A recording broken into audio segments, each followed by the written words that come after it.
चलिए तो आज से स्टार्ट करेंगे हम लोग एग्रीकल्चर।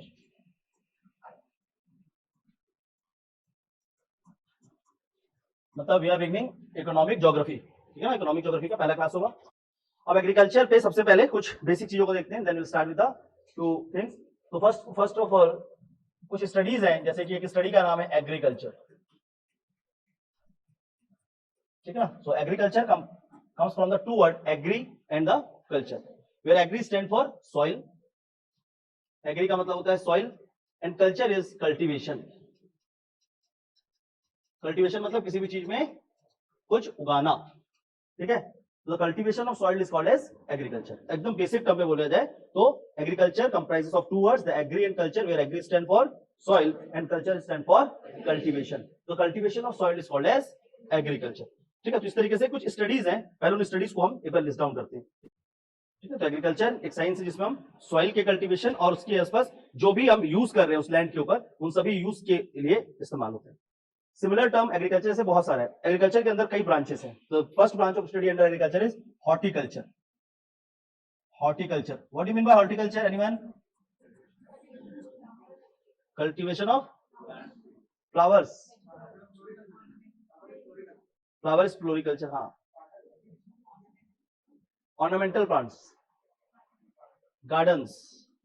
मतलब हॉर्टिकल्चर एक ब्रॉड टर्म है जो मेनली डील करता है प्लांटेशन से, समझ रहे हैं। यहाँ पर ट्री कल्टीवेशन नहीं होगा, but horticulture is a broad term which encompass the range of things, ठीक है ना। ये भी कोई छोटा टर्म नहीं है। Horticulture include growing of vegetables, horticulture include growing of fruits, horticulture include growing of spices, horticulture include growing of flowers, but जो इसका कल्टीवेशन होगा इन फॉर्म ऑफ गार्डन्स।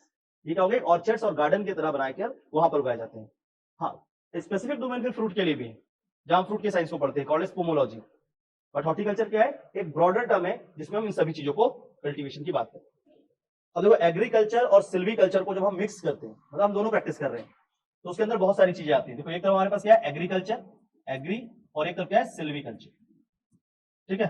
जब हम इन दोनों को आपस में यूज करते हैं तो इससे कई ब्रॉडर टर्म्स बनते हैं, जिसमें बनता है एग्री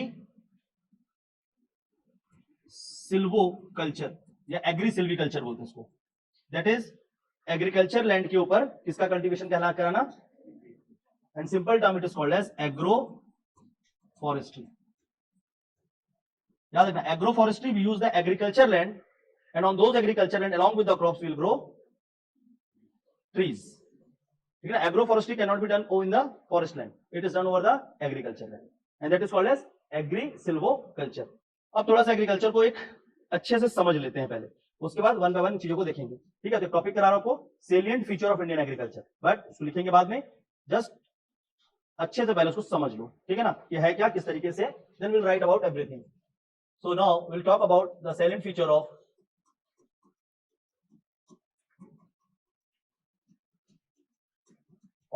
इंडियन एग्रीकल्चर।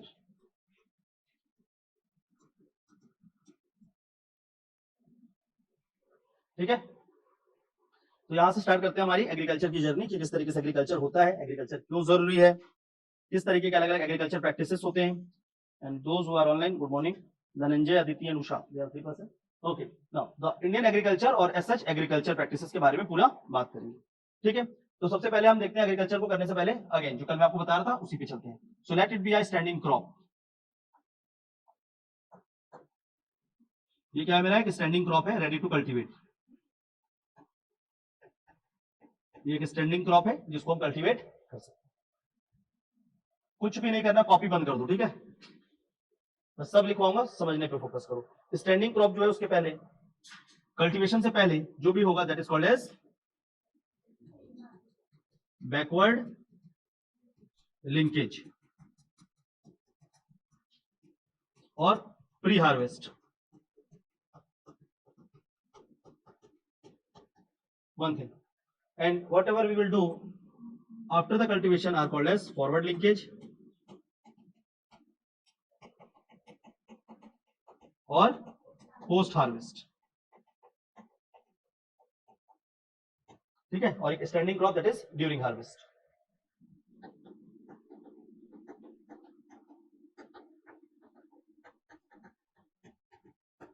ये क्या है, रेडी टू हार्वेस्ट। हार्वेस्ट मतलब काटने को ये तैयार है।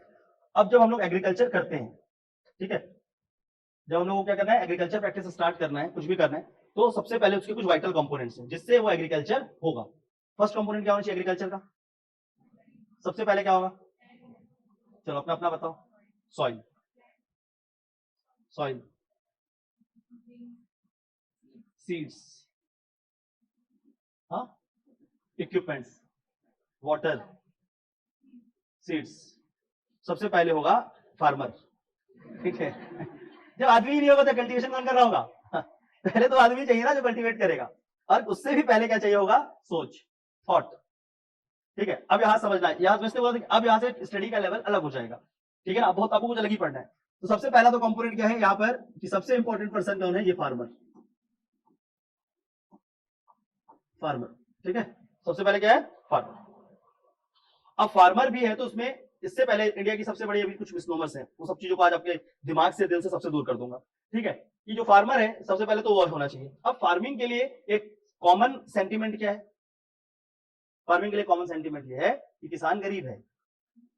पहला तो ये सेंटीमेंट जाता है गांव या हर जगह। दूसरा, किसान जो व्यक्ति है, the one who is farmer और प्रैक्टिसिंग द फार्मिंग, जो भी है वो कोई छोटा व्यक्ति है, छोटा आदमी बोलते हैं। तीसरा, आप कभी भी, आप जब बड़े हो गए या आपके मदर फादर या हमारा जो पूरा जनरेशन है, वो अपने किसी भी बच्चे को नहीं बोलेगा कि तू फार्मिंग करना, खेती करना, किसान बनना। कोई बोलता है क्या? किसी के माता पिता है मेरा बेटा किसान बनेगा? रेयर, रेयर एक आध फैमिली हो सकती है जहां पर एग्रीकल्चर, वो भी वो जो बहुत बड़े एग्रीकल्चरिस्ट होंगे, नहीं तो कोई नहीं चाहेगा कि हमारा बच्चा क्या बने? किसान बने। तो farming is considered as the most menial job, among the most menial work in our country.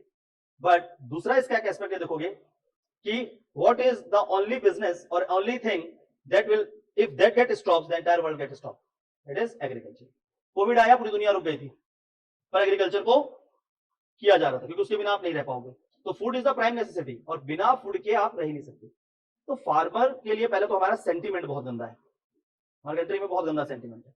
अब वो सेंटीमेंट तो छोड़ो, इवन नॉर्मल जो अभी पढ़े लिखे लोग उनमें भी है। कुछ तो यहीं पर हमारे ऑफिस में ही आकर बता देते हैं, आते हैं तो उसे सर वो बात करेंगे, उसका क्या करते हैं पापा? फार्मर है, ऐसा लगता है ना फार्मर है। व्हाट इज दिस फार्मर है? किस बात का शर्म है पिताजी फार्मर है? तो प्राउड की बात होनी चाहिए, ठीक है ना। फार्मर इज ऑल्सो सोल्जर, ठीक है ना, दो without uniform, but he is serving the nation किसी भी तरीके से कर तो रहा ही। तो अल्टीमेटली फार्मिंग के लिए एक सेंटीमेंट की बहुत ज्यादा जरूरत है हमारी कंट्री में ना, ये बहुत गलत है। हमें तो पहले फार्मिंग के लिए अवेयरनेस की बहुत ज्यादा जरूरत है। Farming is a good business and there are few peoples जो एग्रीकल्चर करके बहुत अच्छा कर रहे हैं। अब अच्छा क्यों कर पा रहे हैं और क्यों लोगों में ये मानसिकता बनी हुई है? तो यहाँ दो चीजें चल रही है। फर्स्ट, फार्मिंग इज बैड, और दूसरा फार्मिंग इज गुड। अब ये दो तरीके के थॉट हैं। अब ये दोनों थॉट क्यों बने, फार्मिंग इज बैड क्यों बना, वो तो हमारे इंडियन एग्रीकल्चर का फीचर्स बताएगा। और फार्मिंग इज गुड क्यों है, ये हम जब समझेंगे कि एग्रीकल्चर जो बिजनेस है वो आगे जब ग्रो होगा तो वो किस तरीके से आपको हेल्प करेगा, ठीक है। तो ये दोनों सेंटीमेंट्स चलते हैं, बट ये बहुत गलत है कि अगर घर पे कोई घर वाला या आपके घर पे कोई फार्मिंग कर रहा है तो उसको बहुत नीचा देखना। इज डूइंग सबसे बेहतर काम कर रहा हूं वो लोग, ठीक है। वे अहेड जब आप आगे जाओगे लाइफ में तब आपको समझ आएगा। Now majority of you are in the mid 20s और द मिड 25s। जब आप ऊपर आओगे in around 40 year of age, तब आपको रियलाइजेशन होगा कि एग्रीकल्चर बहुत अच्छी चीज है। उसके पहले एनर्जी बहुत ज्यादा है तो फिर गांव तो खराब ही है, ठीक है, but agriculture is very good, बहुत अच्छा काम है, ठीक है। और लार्ज फार्मर फिर अलग बात होती है। तो फर्स्ट ऑफ ऑल थोड़े से फार्मर्स को समझते हैं कि क्यों ये सेंटीमेंट बना कि farming is not good, farming is bad. ही सारा जब सेंटीमेंट है ये पूरा वहां तक एंड होगा, समझ जाएगा। सो फार्मर, अब इंडिया में अगर हम लोग फार्मर की बात करें तो फार्मर को क्लासिफाई किया गया है। So there is a clear classification of farmer, ठीक है। इंडिया में क्या है, फार्मर का एक क्लासिफिकेशन है। इसने क्या है, department of agriculture, government of India.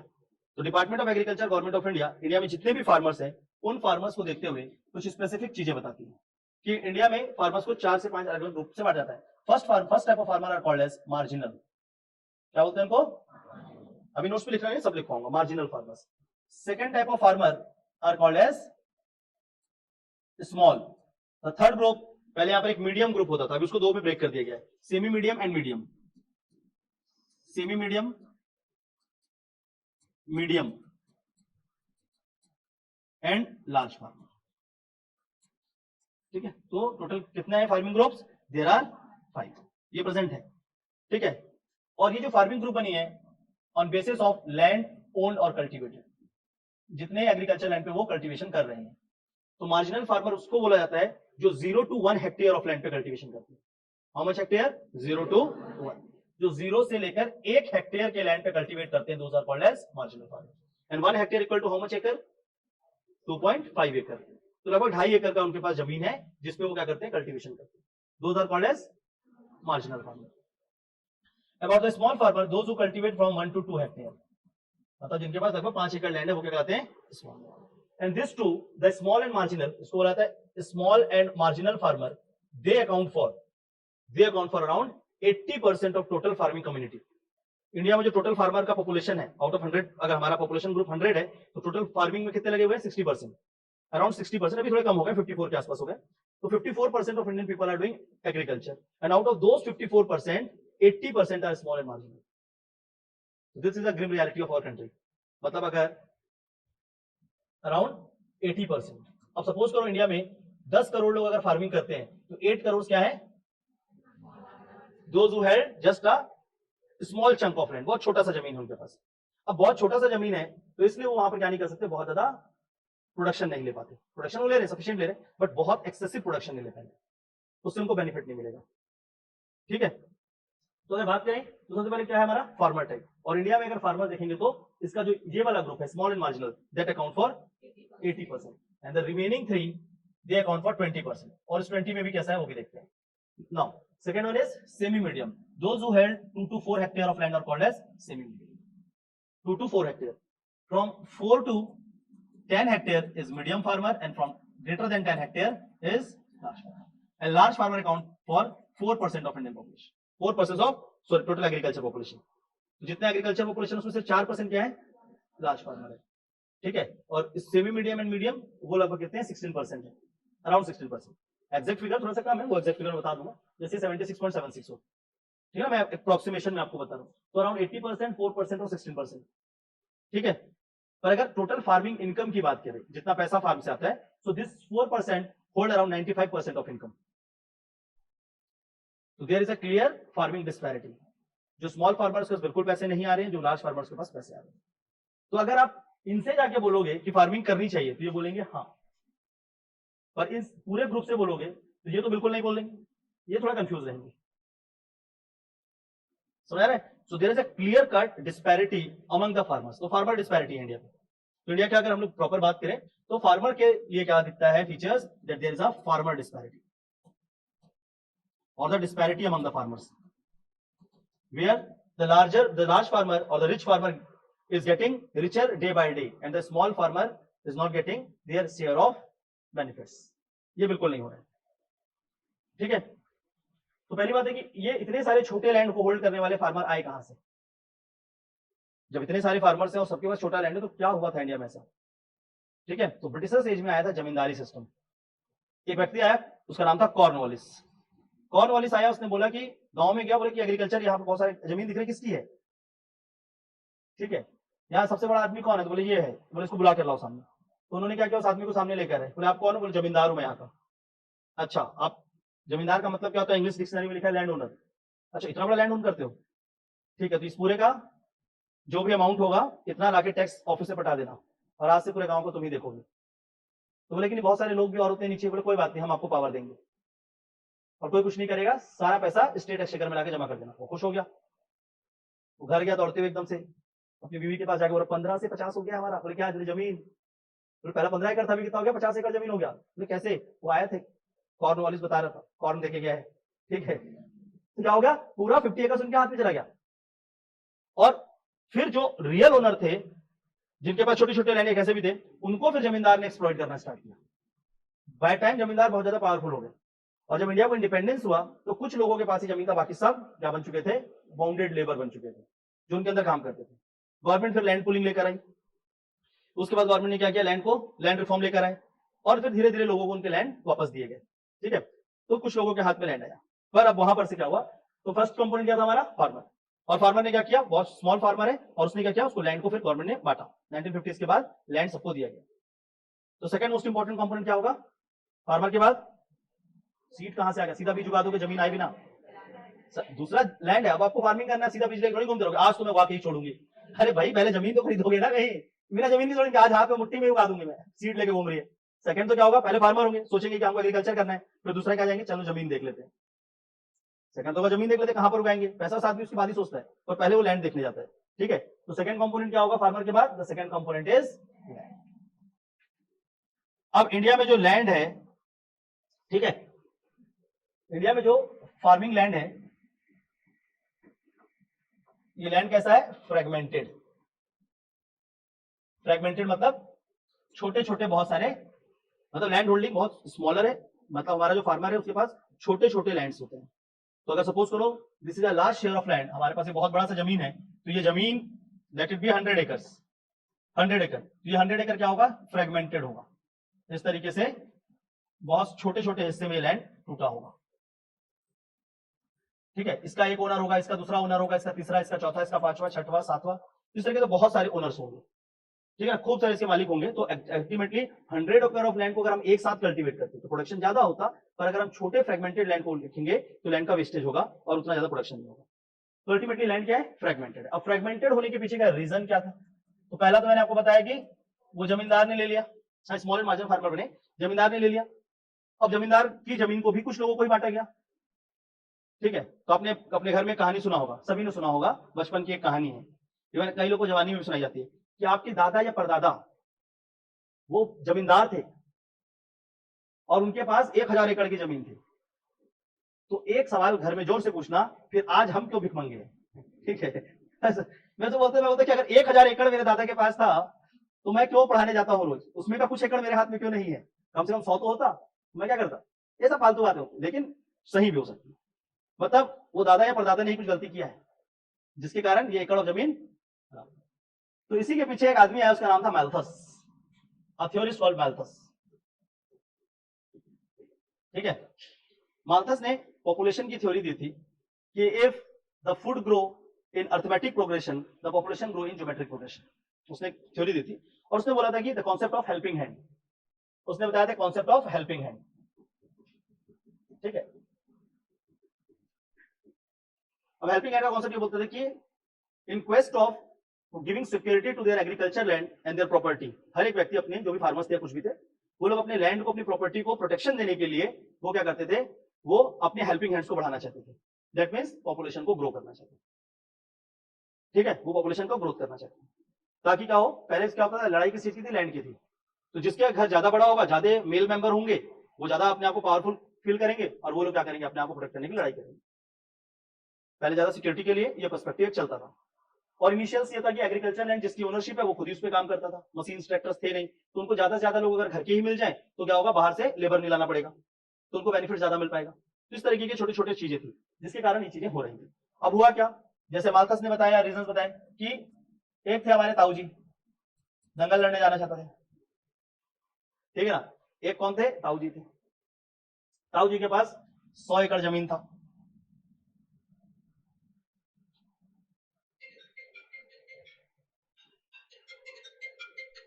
ठीक है, सो एक थे हमारे ताऊ जी एंड ही होल्ड्स अराउंड 100 एकड़ ऑफ लैंड।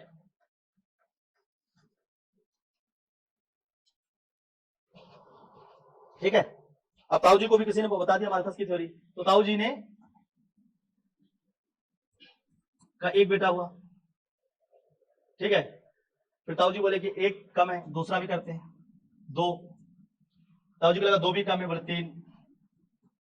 ताऊ जी को और कम लगा, ताऊ जी 4, ताऊ जी 5, ताऊ जी 6, ताऊ जी 7, बस करता हूं। ठीक है, तो देखो ताऊ शांत हो गया अभी, तो कितने हो गए? 7 बच्चे ताऊ।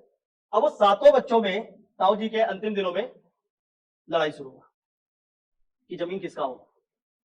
ठीक है ना, तो ताऊ ने क्या किया, ताऊ जी ने डिक्लेयर, सातों, उस समय कोई इनके साथ नहीं रहता था, ये बस रहते था, ये व्यक्ति ताऊ जी के साथ रहता था।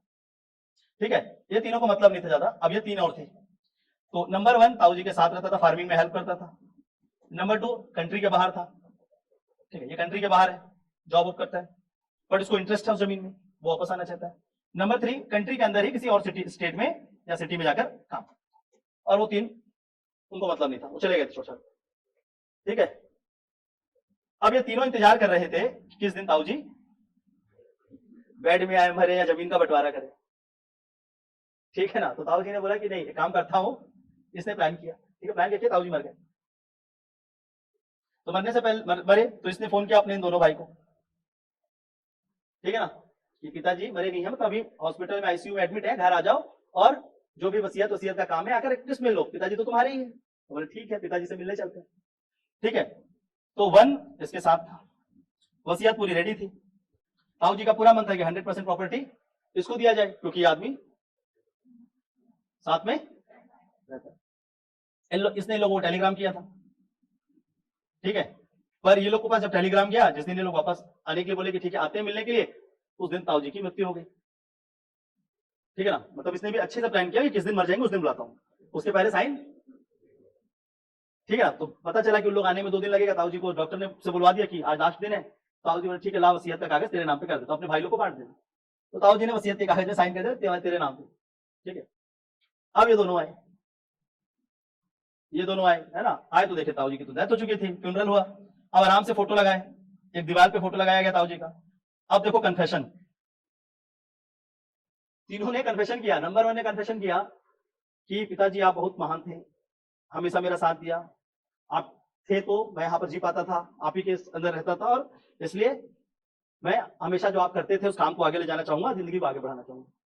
और चूंकि आपने मेरे को पूरा काम सौंपा है, देखो फ्यूनरल में बता रहे दोनों मेरे को सौंप दिए है, क्योंकि ये मेरे को आपने पूरा काम सौंपा है तो मैं पूरी ईमानदारी से उसको करूंगा। अच्छी बात।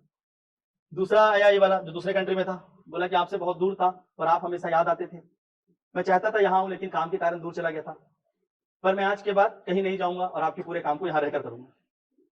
ये दूसरे का कहना है, ठीक है ना। तीसरा आया, बोला मैं तो पास में ही रहता था, इस सब होने से पहले मुझे बुला लेते, मुझे नौकरी का कुछ नहीं था, बस मैं आपके ऊपर बोझ नहीं बनना चाहता था, पर चूंकि अब मैं देख पा रहा हूं कि सब चीजें बिखर गई हैं तो मैं उसको फिर से ठीक करूंगा, ठीक है ना।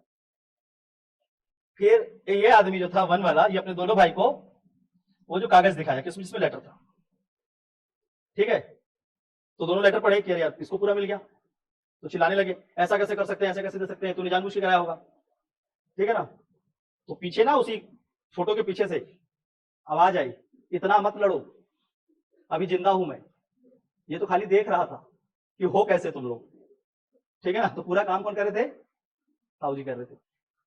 यही रियलिटी है, this is the grim reality of family in India, that everyone is fighting for the property और a land, nobody concern about the humans. ये हो चुका है, भाई भाई में लड़ाई है जमीन का, चाचा और भतीजा, अरे पिताजी और चाचा और बड़े पापा, ये तीनों लड़ रहे हैं जमीन के लिए, 1 इंच जमीन में कोई दूसरे का खर्चा नहीं उगा सकता, जमीन को ले नहीं सकता, इतना खतरनाक लड़ाई चल रहा है हर एक जगह, ठीक है। जैसे ये स्टोरी था, तो वैसे क्या हुआ, अब ताऊ जी के 7 बच्चे हुए, तो 7 बच्चों को जाते जाते क्या करेगा आदमी, तो उसने क्या किया, बांट दिया जमीन, तो इस जमीन के क्या हो गए, 7 इक्वल हाफ्स हो गए। अब जो ये थे, चाहे जो बच्चे थे तो ताऊ जी के, ठीक है ना, हाईली एक्टिव जीन्स, ठीक है। तो हाईली एक्टिव जीन्स, तो पहले वाले ने भी बोला कि ठीक है, इसके भी 4 बच्चे, इसके 3, इसके 4, इसके 4, इसके 5, इसके 2, इसका 1। अब उन लोगों ने अपने हिसाब से लैंड को फ्रेगमेंट कर दिया, ठीक है ना, इस पे और लैंड फ्रेगमेंट हो गया, इसमें और फ्रेगमेंट हो गया, एक का बड़ा रह गया, वो सिंगल बच्चा था, एक ने 2 में थे। तो अल्टीमेटली क्या हुआ, पीढ़ी दर पीढ़ी, generation by generation, India the major large जो लैंड था वो धीरे धीरे डिस्टॉर्ट होकर छोटा होता है, और ये बहुत पीढ़ियों से चला गया, क्योंकि एग्रीकल्चर डोमिनेंस हमारा नेशन था राइट फ्रॉम शुरू से ही रहा, अभी भी है, ठीक है। तो 200-300 सालों के अंदर, और इवन इंडिपेंडेंस के बाद 75 साल में भी कम से कम 2 जनरेशन चले गए, और वो 2 जनरेशन थी, उसने क्या किया, लैंड को आपस में बांट दिया। अगर ये 5 भाई मिल जाते, if this 4 individual combine together and cultivate this piece of land which is around 20 acres, तो इनको ज्यादा बेनिफिट मिलता। अब लेकिन क्या हो रहा है, ये व्यक्ति और ये व्यक्ति, ये दोनों कल्टीवेशन कर रहे हैं, ये बाहर जाके कहीं कमाता है लेकिन अपने एग्रीकल्चर को छोड़ रखा है, ठीक है। तो कुछ लैंड हमारा वेस्ट जा रहा है, कुछ लैंड कल्टीवेट हो रहे हैं, लेकिन अब क्या है, सपोज करो दिस इज द लैंड, इतना बड़ा एक लैंड है, अब इसमें क्या किया गया, 2 शेयर किया गया, तो डेफिनेटली एक पीस ऑफ लैंड जो होगा बीच का बाउंड्री बनेगा, तो ये लैंड का कोई यूज नहीं है, तो एक छोटा पैच ऑफ लैंड ही क्या हो जा रहा है, नॉर्मल वेस्ट हो रहा है, और ऐसे बहुत सारे लैंड वेस्ट होते हैं। तो इंडिया में 2 चीज प्रॉब्लम है, पहला land fragmentation, small land holding and land wastage, ये तीनों चीज से इंडिया का एग्रीकल्चर जो है वो प्रॉब्लम। और ऐसा क्यों हुआ, क्योंकि फार्मर साइज क्या है, स्मॉल है, और फैमिली डिस्प्यूट्स बहुत ज्यादा है फार्मिंग फैमिलीज में। और वो डिस्प्यूट किस चीज का है? लैंड का है। अरे सुना भी होगा आपने, आप लोग किसी में चल रहे हैं घर में, जो सबके में होगा, बताते नहीं है कोई, होगा, इट्स कॉमन। एक्सेप्टेंस तो वही है ना कि है हर जगह। हम जो रियलिटी है हमारी कंट्री की, हमारे सोसाइटी की, वो यही है कि ये चीजें हो रही। समझ आ रहे? तो सेकंड क्या है कि land is fragmented, small land holding, क्योंकि फार्मर कैसा हमारा, उसकी फार्मिंग साइज छोटी है, तो small land holding, land is fragmented. And third one is land wastage.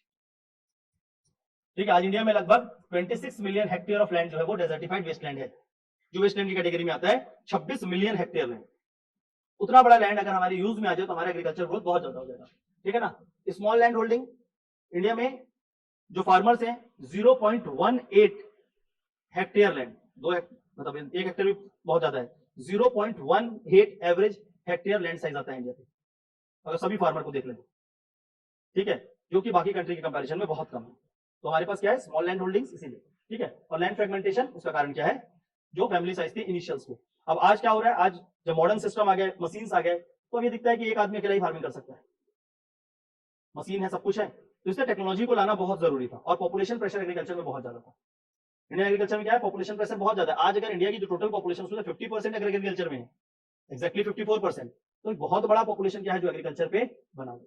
तो व्हाट अवर एग्रीकल्चर नीड कि पॉपुलेशन प्रेशर कम हो, उसका ग्रोथ बढ़े, लैंड का बेटर यूटिलाइजेशन हो, और उससे फिर क्या होगा? हमारा एग्रीकल्चर ग्रो कर पाएगा। समझ आ रहा है? तो एग्रीकल्चर ग्रोथ के लिए सेकंड क्या है? हमारा कंपोनेंट लैंड। और लैंड के लिए मेन कंसर्न क्या क्या है हमारे पास? फीचर्स क्या हमारे लैंड के? पहला, फ्रेगमेंटेड लैंड है, स्मॉल लैंड होल्डिंग,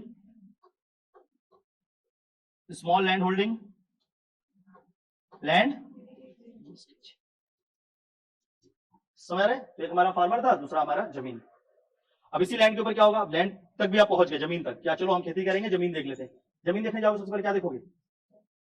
सीधा बात है, सॉइल देखोगे, सॉइल कल्टीवेटेड है, होने लायक है या नहीं है। तो लैंड का ही एक पार्ट क्या है? सॉइल। मिट्टी अच्छी है, खराब है, सब देखते हैं ना। ठीक है, तो अगला कंपोनेंट क्या है इसी लैंड के अंदर? सॉइल। ठीक है, और इंडिया में जो सॉइल है, उस सॉइल को अगर हम देखेंगे तो फर्टिलिटी के टर्म पे देखते हैं। जब हम एग्रीकल्चर की बात करते हैं तो सॉइल की फर्टिलिटी की बात करते हैं कि सॉइल हमारा फर्टाइल है या नहीं है। ठीक है, तो जो सॉइल है, सॉइल से रिलेटेड बहुत सारी प्रॉब्लम्स भी हैं और कुछ अच्छा भी है। तो सॉइल की फर्टिलिटी इंडिया में ऑन एन एवरेज बाकी कंट्री से कम है थोड़ी। ठीक है ना। तो we have low fertility in soil, जिसके लिए हमको बार बार, क्योंकि बहुत सारे कंपोनेंट उसमें मिलते नहीं, सारे सॉइल्स कल पढ़ाया था, किसी में नाइट्रोजन नहीं था, किसी में पोटैश नहीं था, तो अल्टीमेटली हमको कुछ ना कुछ उसमें एड ऑन फर्टिलाइजर करना ही पड़ेगा। तो वी हैव लो फर्टिलिटी। थोड़ा बहुत इंडस प्लेन में अच्छा है, सॉरी गंगा प्लेन्स पे, गंगा प्लेन के बाद बाकी जगह की सॉइल उतनी फर्टाइल नहीं है। So we have low fertility. ठीक है, और फर्टिलिटी को बेटर करने के लिए अब हम क्या कर रहे हैं? Application of fertilizers. ठीक है, तो सारे चीज कर रहे हैं। तो सॉइल, सॉइल के बाद अब देखो मिट्टी भी आ गया, फार्मर भी आ गया, जमीन भी आ गई। अब इसके बाद नेक्स्ट क्या रिक्वायर्ड पड़ेगा वहां पर? अब आदमी वापस सोचेगा वाटर, पानी है कि नहीं। ठीक है ना, उसके बाद घर चला जाएगा देख के, मन बना कर गया था, खेती करेगा, गाँव गया, देख कर आया, जमीन देख लिया, पानी देख लिया, मिट्टी देख लिया, उसके घर चला जाएगा। अब अगला सताएगा उसको क्या? पैसा। ये सब चीज करने के लिए क्रेडिट कहां से आएगा? ठीक है, तो पहले तो नेक्स्ट कंपोनेंट देखते हैं जो क्या है? वाटर। और जब हम एग्रीकल्चर वाटर की बात करते हैं तो we talk in terms of irrigation. Irrigation, ठीक है, water of agriculture in terms of irrigation.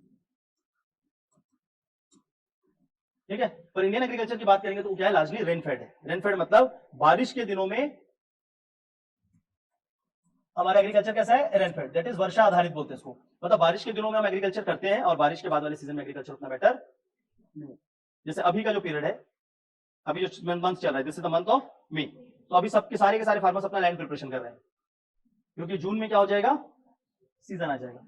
और इंडिया में जून के सीजन से स्टार्ट क्या हो जाएगा? हमारा agriculture, that is called as kharif season. ठीक है ना, हमारे इंडिया पे वाटर के अवेलेबिलिटी के हिसाब से 3 तरह के सीजन बनते हैं, खरीफ सीजन, रबी सीजन और जायद। ठीक है, तो इंडिया में मैक्सिमम कल्टीवेशन खरीफ पे होता है। खरीफ मतलब मानसून डिपेंडेंट। ठीक है ना, अब इंडिया में क्या हो रहा है? अभी मानसूनल सीजन स्टार्ट होने वाला है। अभी मानसून सीजन स्टार्ट होगा तो बारिश होगी, और बारिश से पहले भी हम लैंड प्रिपेयर करके रखेंगे, बीज लगा के रखेंगे, पानी गिरेगा और वो अपने आप कल्टीवेशन स्टार्ट हो जाएगा। तो इंडिया का जो एग्रीकल्चर है वो कैसा है? रेनफेड है। बट इस रेनफेड के कारण क्या होता है? हमारे पास मेनली मोनोक्रॉपिंग हो पाती है। मोनोक्रॉपिंग मतलब एक सिंगल क्रॉप को हम उगाते हैं। Monocropping that is cultivation of single crop. Single crop बोल सकते हैं, और एक सीजन में, मतलब हम एक सीजन में ग्रो कर रहे हैं single crop in one season only. Second season का हम इस्तेमाल ही नहीं करते। रबी में इसलिए नहीं करते क्योंकि एग्रीगेशन डेवलप नहीं हो पाया। तो गवर्नमेंट के पास सबसे इंपॉर्टेंट टास्क क्या है अगर एग्रीकल्चर को अच्छा करना है कि इरिगेशन का डेवलपमेंट करें, क्योंकि हम लगभग 4 से 6 महीने खेती कर रहे हैं, पूरे टाइम हमारा खेत क्या है खाली है। कुछ ही रीजन ऐसे जहां पर इरिगेशन फैसिलिटीज है वहां पर सेकंड क्रॉप लिया जा रहा है। ठीक है, तो इंडिया का अगर ओवरऑल इरिगेशन देखेंगे तो इट इज अराउंड 40%। तो 40% एग्रीकल्चर लैंड इरिगेटेड है आज, ये काफी ज्यादा बढ़ गया है, 40 बहुत ज्यादा हो गया आज के डेट में। और फिर भी 60% agriculture land, total agriculture land का 60% अभी भी इरिगेटेड नहीं। ठीक है, तो हमें क्या करना होगा, जब तक हम इरिगेशन नहीं करेंगे तब तक हम क्या नहीं कर सकते, इस मोनोक्रॉपिंग से डबल क्रॉपिंग की ओर नहीं चलेंगे। ठीक है, मैं पढ़ाऊंगा इसको एग्रीकल्चर के अंदर इरिगेशन में, net sown area, gross sown area, total crossing area. ठीक है, कि कितना एरिया में कितने इरिगेशन वाटर अवेलेबल है। तो कहीं ना कहीं अगर बात करें तो इरिगेशन के टर्म्स में तो India has rainfed agriculture. Rainfed मतलब जो कि मॉनसूनल डिपेंडेंट है, and because of this we only grow a single crop that too in the kharif season, that is a monsoon season. इसलिए क्रॉपिंग कैसा है हमारा, मोनोक्रॉपिंग है। ठीक है ना, एक ही फसल उगाते हैं। ठीक है, और हमारा जो डबल क्रॉपिंग है बोल सकते हैं, मल्टीपल क्रॉप्स को कितने एरिया में उगाया जाता है, केवल 40% एरिया में। मतलब उसने एरिया में क्या हुआ, इंडिया में इरिगेशन को हमने डेवलप करा था। अब इंडिया में इरिगेशन करते कैसे हैं, कैसे करते हैं। ठीक है, अब हमने डैम बनाया, डैम बनाकर हमने स्टार्ट किया था वाराबंदी सिस्टम। वाराबंदी सिस्टम मतलब नहर, कैनल होते हैं ना, कैनल गांव में से कैनल चलते रहते हैं। एक बड़ा डैम होगा, रिजर्वायर, इस रिजर्वायर से क्या करेंगे, कैनल निकालेंगे और कैनल से पानी जा रहा होगा। उसमें क्या करते थे, कैनल के इनलेट और आउटलेट बनाए जाते थे, आउटलेट बनाए जाते थे, इसको कैनल गेट्स भी बोलते हैं।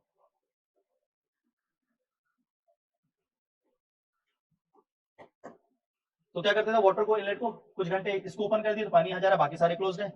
फिर इसको ओपन कर दिया तो पानी इधर के खेतों में जाएगा। फिर उसके बाद थोड़ा देर इसको रोक देंगे, इसको ओपन करेंगे तो पानी इधर के खेतों में जाएगा। फिर इससे ओपन कर देंगे तो पानी इधर के खेतों में जाएगा। तो ये जो सिस्टम है कैनल इरिगेशन का, इसको बोलते हैं warabandi system. Warabandi system of canal irrigation, ये था पहले, अभी भी है। इंडिया में सबसे ज्यादा जो इरिगेशन होता है वो किससे होता है, कैनल। फिर उसके बाद ट्यूबवेल्स आए, वेल है, पॉन्ड है। ठीक है, तो बहुत सारे अलग अलग इरिगेशन के सिस्टम बनाए गए, बट वो सारे के सारे क्या थे, ट्रेडिशनल थे। मतलब जो पानी जमा हुआ है, जो पानी गिर रहा है उसको कैसे यूज कर रहे हैं। फिर अब मॉडर्न टेक्नोलॉजीज के ऊपर गवर्नमेंट काम कर रही है, और पिछले कुछ सालों में मॉडर्न सिस्टम बहुत ज्यादा ग्रो किया है, जिसमें सबसे इंपॉर्टेंट सिस्टम है ड्रिप इरिगेशन। ठीक है, जिसको टपक सिंचाई भी बोलते हैं। तो ड्रिप इरिगेशन, स्प्रिंकलर्स, तो मॉडर्न जो इरिगेशन टेक्नोलॉजीज है। ठीक है, तो इंडिया में क्या हो रहा है, अभी भी हम ट्रेडिशनल इरिगेशन सिस्टम के ऊपर ज्यादा रिलाय करते हैं, और मॉडर्न इरिगेशन सिस्टम को हम अभी भी अडॉप्ट नहीं कर पा रहे हैं। कुछ लोगों ने किया है पर बहुत लोग नहीं कर पा रहे। अब अडॉप्ट क्यों नहीं कर पा रहे, मॉडर्न को ट्रेडिशनल को क्यों किया, लिटरेसी का इसमें कोई रोल नहीं है, नल ही तो चलाना है। कॉस्ट इफेक्टिव, पहले तो कॉस्टिंग। नंबर 2, स्मॉल फार्मर कितना है, वो लोग उगाते ही उतना है जितना वो खा पाए, उससे ज्यादा नहीं पाते। उनका मेन पर्पस होता ही नहीं कि वो गांव में या कहीं पर जाके बेचेंगे, और बेचते हैं तो उनको कितना मिलता है, हार्डली 8,000 10,000 रुपए साल में, महीने में नहीं, साल में। ठीक है, तो वो व्यक्ति किस तरीके से कोई इक्विपमेंट्स खरीदेगा। तो जब तक हम अपने फार्मर का स्टेटस नहीं सुधारेंगे तब तक हमारी फार्मिंग का स्टेटस नहीं सुधारेगा। ठीक है, तो जो नए टेक्नोलॉजी है उसको ऑप्ट करने के लिए भी फार्मर्स को बहुत कुछ सोचना पड़ेगा। अब गवर्नमेंट सब्सिडी तो देती है, गवर्नमेंट बोल रही है हम 70% सब्सिडी दे देंगे, आप खरीद लो। और स्मॉल फार्मर कह रहे हैं कि 30% को भी दे देना उसके लिए भी तो पैसा नहीं है, कहां जाएगा पैसा, पैसा ही नहीं है। ठीक है, इसलिए देखो उगाते हैं फार्म में कुछ भी पैसे लेके, और उसके बाद तुरंत गवर्नमेंट से बोलते हैं कि लोन माफ कर दो। तो अल्टीमेटली क्या हो रहा है कि हमारा जो इरिगेशन है वो भी अभी क्या है, बेटर डेवलप नहीं है। We are developing but not in a good space. ठीक है, and we still rely on monsoon rain, monsoonal rain. ठीक है, तो इसको थोड़ा समझना है। तो अगला क्या है हमारा, इरिगेशन। तो इरिगेशन लैक कर रहे हैं हम लोग, और लार्जली हमारा एग्रीकल्चर है वो क्या है, रेनफेड। और रेनफेड होने के कारण व्हाट वी प्रैक्टिस, मोनोक्रॉपिंग। एक ही सीजन में हम कल्टीवेट करते हैं, that too in kharif season. ठीक है, अब पानी भी आ गया, अब सब कुछ हमारे पास है, जमीन है, किसान भी है, पानी भी है, और मिट्टी भी, सब कुछ रेडी है। Now that person required money. उसके बाद आएगा सीडवीड। ठीक है ना, तो अगला क्या आएगा, मनी। और मनी पे एग्रीकल्चर के टर्म में हम बात करेंगे क्रेडिट। इन्वेस्टमेंट भी नहीं बोल रहे हैं क्योंकि फार्मर के पास पैसा ही नहीं है, तो उसको क्रेडिट मतलब यहां पर है लोन। ठीक है, फार्मर के पास पैसे ही नहीं है तो कहां से कुछ उगाएगा, तो उनको क्या मिलना चाहिए, लोन फैसिलिटीज। ठीक है, अब लोन फैसिलिटीज के साथ क्या समस्या है उसको थोड़ा समझते हैं। ठीक है ना, अगला एस्पेक्ट क्या है हमारा, क्रेडिट। पहला तो small and marginal farmer don't have the credit, पैसे नहीं है। मीडियम फार्मर के पास थोड़ा ठीक ठाक पैसा है, वो कर सकता है, और लार्ज फार्मर के पास काफी सारा पैसा है तो वो अच्छे से एग्रीकल्चर अपना कर सकते हैं। जैसे लार्ज फार्मर बोल रहे क्या फार्मिंग करो, मीडियम वाला बोल रहा है कि मैं करता हूं, तू जाके कुछ और कर। जो मीडियम फार्मर है उनके घर पे ये हो रहा होगा कि मैं एग्रीकल्चर देख रहा हूं, तू बाहर जा अपनी पढ़ाई कर, आगे बढ़, क्योंकि पिताजी को भी डर है कि ये भी मेरे साथ रहेगा तो ये भी आगे कैसे करेगा। ठीक है, क्योंकि वो संघर्ष है। हर किसी को क्या चाहिए कि वो मिड इनकम से ऊपर जाए या लो इनकम से मिड इनकम में आए। सबकी यही लड़ाई चल रही है, दुनिया पूरा ऐसे में जी रहा है, तो अल्टीमेटली वहां पर कुछ आ नहीं रहा। अब क्रेडिट में होता क्या है, अब देखो डायरेक्ट क्रेडिट तो कोई देगा नहीं, तो क्रेडिट देने के लिए कुछ सोर्सेस हैं। ठीक है, पहला सोर्स है जिसको बोलते हैं non institutional credit source. Non institutional मतलब जो किसी भी तरीके की लीगल फ्रेमवर्क के अंदर नहीं आती। लीगल फ्रेमवर्क मतलब उसको किसी लॉ से नहीं बनाया, जैसे बैंक लॉ से चलता है। ये कौन लोग हैं, जैसे गांव में कोई बड़ा जमींदार है, साहूकार बोलते हैं इनको, ठीक है ना, जो लोग उधारी देते हैं। गांव में होते हैं ना ऐसे बहुत सारे लोग जिनके पैसे होते हैं खूब सारे, तो ऐसे लोग क्या करते हैं, उधारी देते हैं। ठीक है ना, जैसे कि मान लेते हैं जमींदार है कोई, ठीक है, कोई लैंड ओनर है, किसी के पास बहुत सारा जमीन है, तो वो ऐसे बहुत सारे लोग होते हैं। या कोई साहूकार है, खूब पैसा है उसके पास, तो ऐसे लोग क्या करते हैं, पैसे को लोन में देते हैं। अब ये लोग लोन में देते हैं पैसा, जो नॉन इंस्टीट्यूशनल, ये लोग क्या क्रिएट करते हैं, डेट ट्रैप। डेट ट्रैप मतलब उधार का एक जाल। ठीक है, वो क्या करेंगे, पैसे देंगे और पैसे देने के बाद उधारी उसके ऊपर लगाते जाएंगे। उसको देंगे पैसे A1 लाख रुपए से। अब वो 1 लाख रुपए अगर वो देते भी हैं तो उसके ऊपर वो लोग काफी बड़ा अमाउंट चार्ज करते हैं, बैंक से तो ज्यादा ही करते हैं। अब सपोज करो किसी व्यक्ति को 1 लाख रुपीज दिया गया है, तो वो लोग बोलेंगे इसमें कि हम आपसे 18% रेट ऑफ इंटरेस्ट लेंगे। बैंक वहीं पर 8% ले रहे हैं, पर ये बैंक जा नहीं सकते, क्यों? हाँ? बहुत सारी चीजें। पहली बात तो इंडिया में बहुत कम लोग हैं जिनके पास डॉक्यूमेंट है, डॉक्यूमेंट ही नहीं होगा, तो पहले डॉक्यूमेंटेशन, इलिटरेसी। ठीक है, आधार कार्ड लेकर आधार कार्ड ही नहीं होगा, फोन लिंक करा फोन नहीं है, तो ये सारे लोग क्या करेंगे, ऐसे लोग के पास जाएंगे। अब ये लोग क्या करते हैं, जो थोड़ा बहुत भी उनका जमीन उनको उधार में फंसा के जमीन को भी अपने नाम में लिखवा लेते हैं, या पैसे देते हैं जमीन गिरवी रख, नहीं चुका पाएगा तेरा जमीन मेरा। समझ रहे? ये लोग क्या करते हैं, ऐसे लोग इन लोगों को बहुत सारे डेट ट्रैप पे फंसाएंगे। तो रेट ऑफ इंटरेस्ट अधिक है, ये आदमी उसको पटा ही नहीं पाएगा, पटाता तो दूर, इनकी और गंदी हालत भी होती है। ये व्यक्ति ने 5 एकड़ या 4 एकड़ की जमीन पे उससे पैसे लाया है 2-3 लाख रुपए, और उससे खेती चालू किया। 1-2 दिन ही जाएगा उसके खेत में, शुरू में काम ठीक हो गया, बढ़िया चालू, चल बढ़िया खुश रहना। तो जैसे उसके में फल लगेगा, रोज जाएगा, ठीक है, रोज जाएगा, घूमेगा एकदम अपने अधिकार से, फिर तोड़ लेगा, जुलम डाल देते हैं उसको, और घर जाके रोज खा रहा है। और वो भी आदमी रोज आ रहा है बेचारा, लो मालिक आए, को काय का मालिक, उधारी दिया, उधारी का पैसा वो नहीं छोड़ेगा। पर फार्मर एक ऐसी कम्युनिटी है, और फार्मिंग एक ऐसी कम्युनिटी है जहां पर अगर आप उसके खेत में जाओगे ना, वो आपको कुछ देके ही भेजेगा, थोड़ा नहीं बहुत। समझ, जाओ खेत में जाओ, खुद ही तोड़ लो। और उस व्यक्ति से ये क्या कर रहा है, रोज जाके लेके आ रहा है, और उसको कभी उसने काउंट नहीं किया है। ठीक है, तो मतलब जो लार्जर स्पेस में ऊपर बैठे हैं वो बहुत ज्यादा एक्सप्लॉइट कर रहे हैं, तो इसको पूरा एक्सप्लॉइटेशन किया जाएगा, इसको उधारी पे जाल में फंसाया जाएगा। फिर ये फार्मर क्या करेगा, फिर किसी और सुधार लेने की कोशिश करेगा, कुछ नहीं होगा, लास्ट में इतना फंस जाएगा, आत्महत्या कर लेगा। अगर उसके पास कोई उसका रेस्क्यूअर नहीं है तो आत्महत्या कर लेगा, कोई रेस्क्यू कर दिया तो बात अलग है, क्योंकि वो हर तरीके से क्या हो चुका है, ह्यूमिलिएट हो चुका है, परेशान हो चुका है। तो ऐसे फार्मर को मदद चाहिए। तो ऐसे फार्मर्स को मदद पहुंचाने के लिए गवर्नमेंट कोशिश करती है, जिसको बोलते हैं institutional mean of credit. Institutional mean of credit, ठीक है, जैसे कि इसमें आरबीआई की अपनी एक स्कीम है जिसको बोलते हैं PSL, बाद में बताऊंगा इसके बारे में जब इसकी इकोनॉमी पढ़ेंगे। प्रायोरिटी सेक्टर लैंडिंग बोलते हैं उसको, मतलब ऐसे कुछ रीजन जहां पर जो भी लोन आएगा, जैसे कि कोई बैंक है, SBI मान लेते हैं, कोई एक बैंक है, SBI के पास, SBI ने बोला कि हम इस साल 100 करोड़ रुपीस का लोन बांटेंगे, टोटल ये उनका क्या है, लोन अमाउंट जो बांटने वाले हैं, इसको बोलते हैं ANBC, बैंक के टर्म पे, adjusted net bank credit. Bank उतना क्रेडिट जितना बांटना चाहती है, तो आरबीआई इसको गाइडलाइन जारी करती है PSL के अंदर कि आप जितना भी लोन दोगे उसका 40% पैसा जो है वो PSL में जाना चाहिए, मतलब प्रायोरिटी सेक्टर में जाना चाहिए। और प्रायोरिटी सेक्टर के अंदर उन्होंने कुछ चीजों को हाईलाइट कर रखा है, जैसे एग्रीकल्चर उसमें से एक है, ठीक है, कि इन एरिया में ही पैसे दोगे, बाकी एरिया में नहीं दे सकते। तो इस तरीके से क्या होता है, गवर्नमेंट अपनी क्रेडिट देती है, ठीक है। अब गवर्नमेंट के थ्रू क्रेडिट हो रहा है, जो proper institutional means of credit है वहां से पैसे तो आ रहे हैं, सरकार हर साल लोन दे रही है, सब कुछ दे रही है। उसमें उन लोग इंटरेस्ट रेट भी कम चार्ज करते हैं, KCC है, किसान क्रेडिट कार्ड है ना, ये सब में क्या हो रहा है, लोन जो इंटरेस्ट रेट भी हो 5% से भी कम है, आप पैसे ले लो, अपना काम करो और लोन ले लो सब जगह, तो उनके पास ये सारा बेटर फैसिलिटीज है। पर होता क्या है यहाँ पर भी, अब सपोज करो एक बैंक है, SBI ही मान लेते हैं, इस बैंक को एग्रीकल्चर में इस साल इन्होंने डिसाइड किया कि हम 10,000 करोड़ रुपीस एग्रीकल्चर सेक्टर में हम लोन में बांटेंगे। क्लियर है? अब इस लोन को लेने मेरे को बताना 20 इंडिविजुअल 20 लोग, 100 इंडिविजुअल्स, 1 लाख इंडिविजुअल्स, ये 3 अलग अलग ग्रुप है। ठीक है ना? ये 20 इंडिविजुअल का ग्रुप है, ये लार्ज फार्मर है। ये 100 इंडिविजुअल ये मीडियम की कैटेगरी के हैं, ये स्मॉल या मार्जिनल है। ये तीनों लोन लेने के लिए वहां पर पहुंचे। ठीक है? ये 20 का कहना है कि हमको दे दो पूरा पैसा, 20 लोग में बांट दो and we will repay it on time. और बैंक को दिख भी रहा है कि ये लोग कर सकते हैं। ठीक है? तो ये 100 आए, इन्होंने भी सेम चीज कहा, और ये 1 लाख आए और इन्होंने भी सेम चीज कहा। ये बैंक को अगर तीनों नहीं कहा, एज अ बैंक मैनेजर आप किसके ऊपर ट्रस्ट करोगे? पहली बात उस पर ट्रस्ट करोगे। दूसरा, अगर मैं बोलूंगा कि चलो रिकवरी करने चलते हैं, पैसा ये लोग तीनों नहीं पटा रहे हैं, तो आसानी से कहां से रिकवरी हो जाएगा? 20 लोग से। 20 लोग को पकड़ के वहां से निकालना आसान है। डॉक्यूमेंटेशन किसका आसान होगा?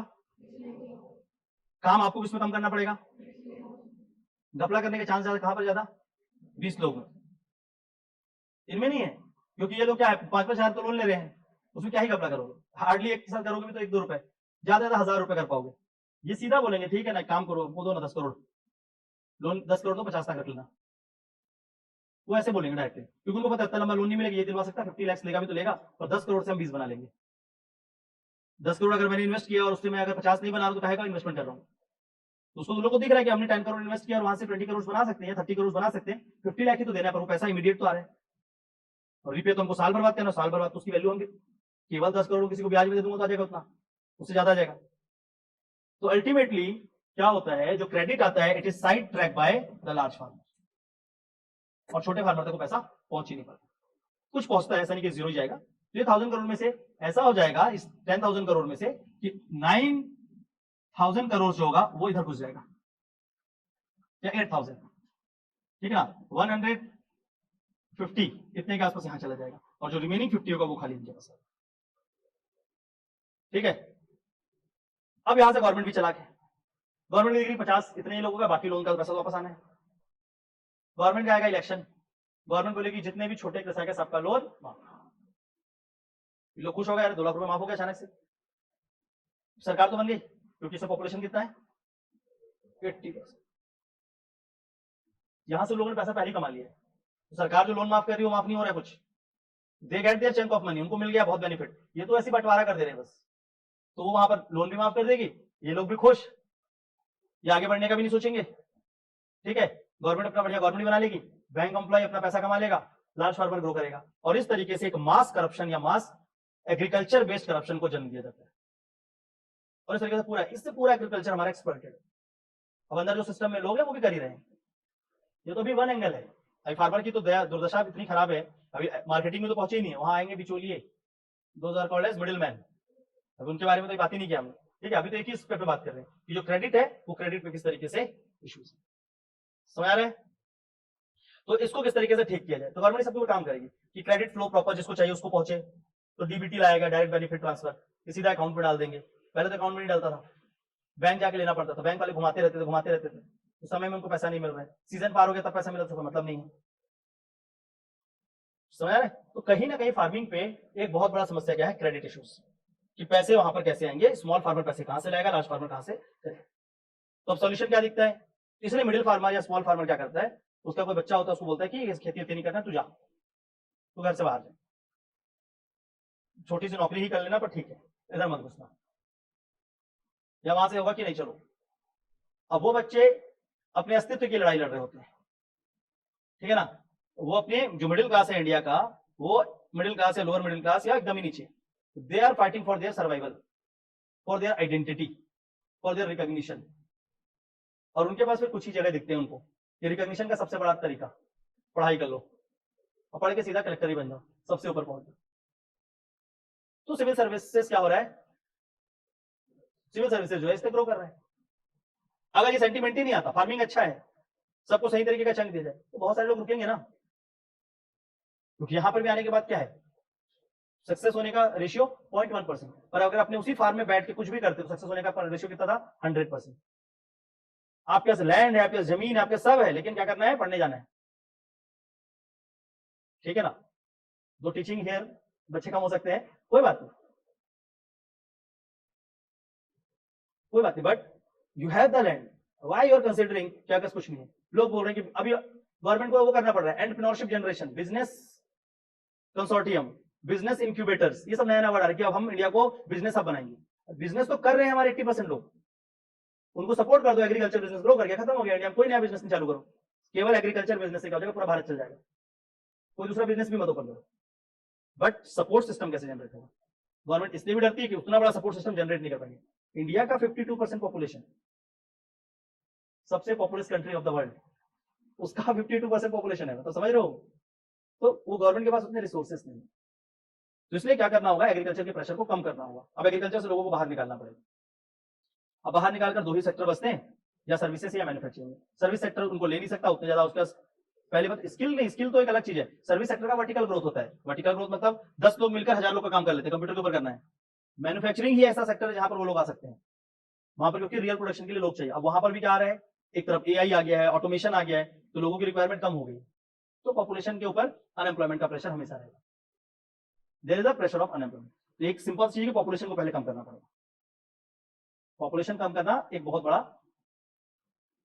ठीक है ना। ये सब सोचते रहता हूं मैं, फिर मैं इसलिए कंट्रीब्यूट नहीं करना चाह रहा हूँ, ठीक है मैं साइड में इसलिए, ठीक है। जैसा आप लोग भी देख लेना कि पॉपुलेशन नहीं बढ़ाना है कंट्री का, ठीक है ना, तो उसके लिए क्या करना है, शादी नहीं करनी है, ठीक है। देश का क्या होगा, हम तो किसी को तो शुरुआत करना पड़ेगा। गांधी ने कहा be the change you want to see in the society, तो मैंने ये वाला पकड़ा है कि ठीक है मैं यही से शुरू करता हूँ, ठीक है। तो ये क्या है, this are the sources of credit, जिसके थ्रू जो भी क्या है इंडिया में एग्रीकल्चर के लिए अभी भी यहाँ पर एक इशू क्रिएट करता है, ठीक है। तो एक फैक्टर क्या हो गया हमारा, क्रेडिट। सारे फैक्टर्स क्लियर हो रहे हैं, तो सब कुछ कहीं ना कहीं चालू यहीं से होता है। तो फार्मर्स, उसके साथ क्या समस्या है, लैंड, वहां पर क्या प्रॉब्लम्स है, ये फीचर है।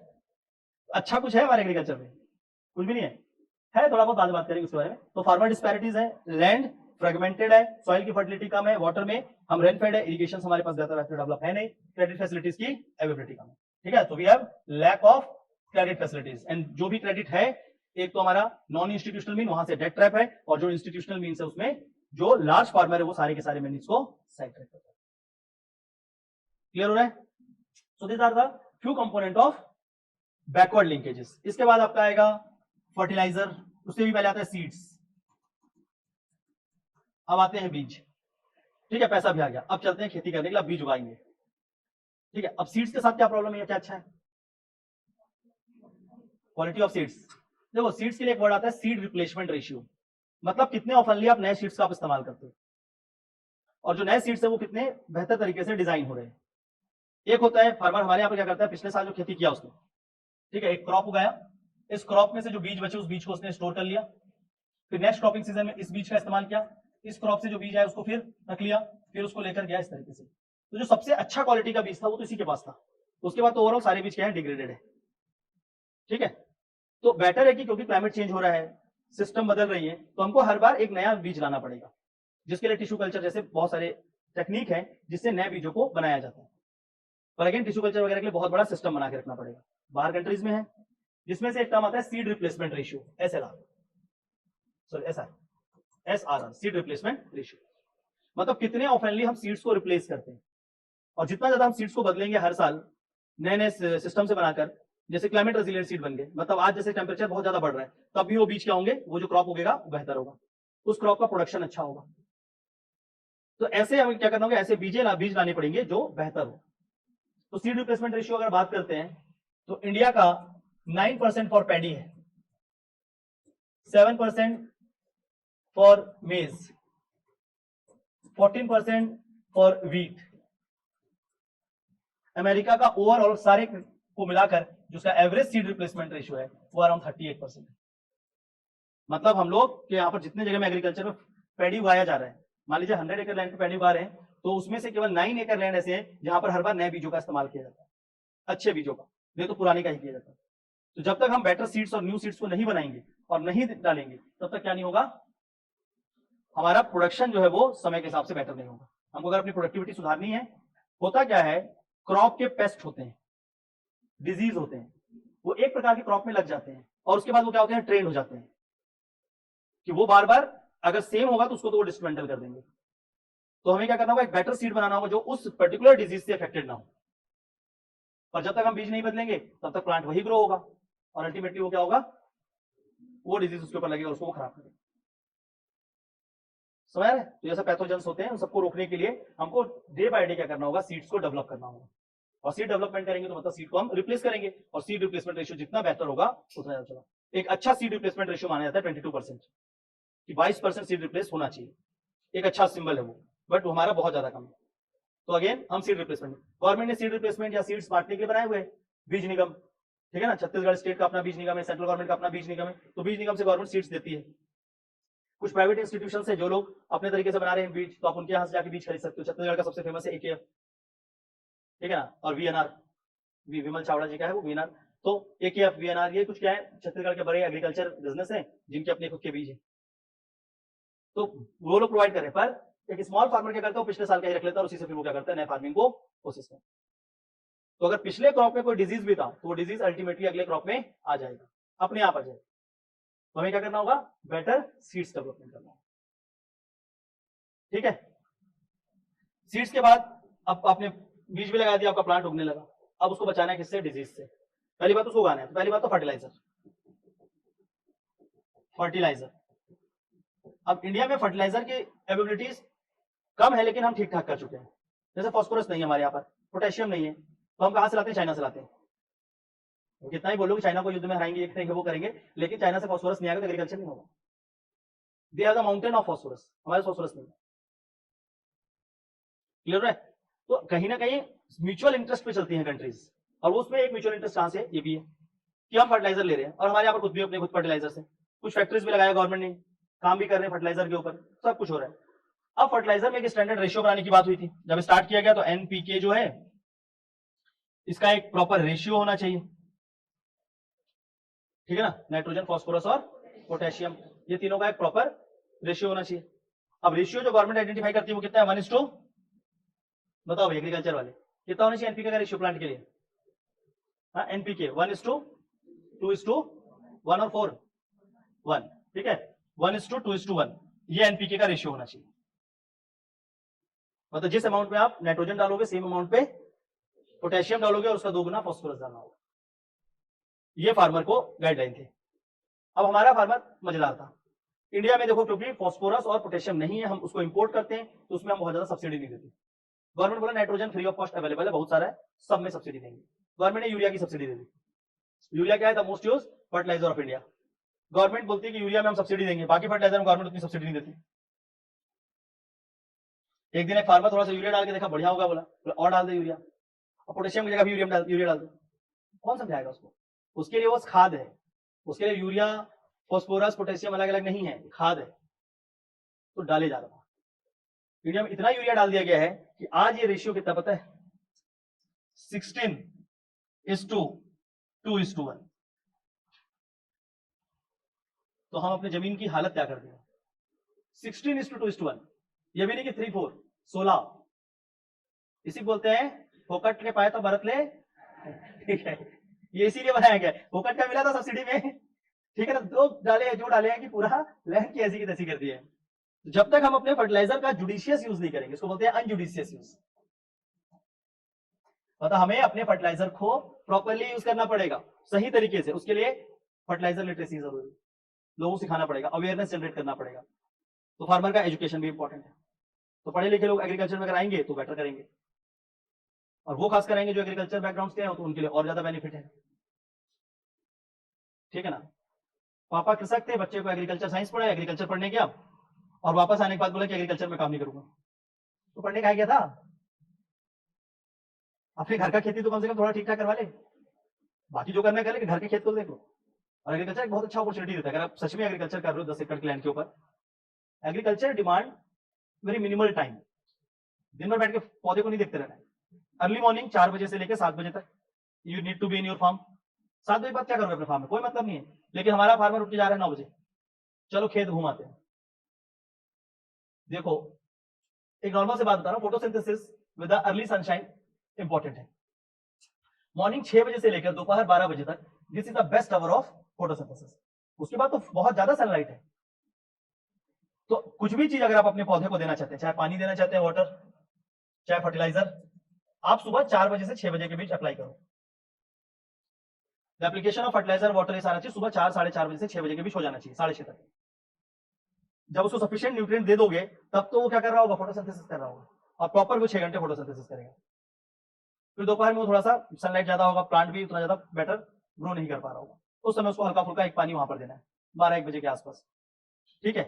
और लेट इवनिंग कम, अर्ली मॉर्निंग बहुत ज्यादा, breakfast should be like a king, सुना है ना। फिर लंच जो होगा वो कम होना चाहिए और इवनिंग में और कम होना चाहिए, सिमिलरली जो ह्यूमन पैटर्न है। अब वो फार्मर को कौन समझाएगा,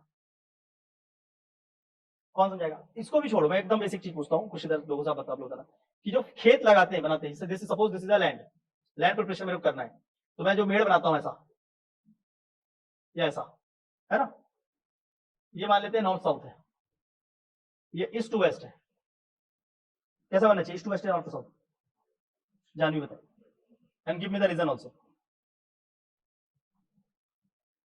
ये भी एकदम प्राइम एग्रीकल्चर नॉलेज, ये नहीं पता है लोगों को, खेत तो लगा दिए, ठीक है।